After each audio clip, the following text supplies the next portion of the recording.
Hello दोस्तों, आप लोगों को मेरी तरफ से नमस्ते। ये देखिए मेरे मिट्टी का काम हो चुका है। यहाँ पर धान की सब्जी उगाया जाएगा। इसे ट्रैक्टर से माध्यम से इसी ट्रैक्टर से माध्यम से देख रहे हैं ना, इसी ट्रैक्टर के माध्यम से ये खुदाई कराया जा रहा है।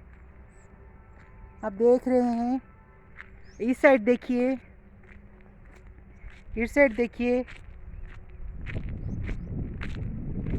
इस साइड देखिए, कितना हरा भरा खेत है हमारा। ये हमारा खेत है, हमारे घर का खेत है। देखिए हमारा हमारा घर का खेत देखिए, हमारे घर का खेत देखिए कितना हरा भरा है। देखिए हमारा घर का खेत।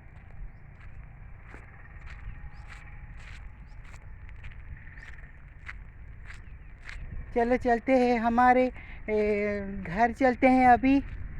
आपको हमारा गांव, हमारा खेती बाड़ी सब घुमाया आप लोगों को।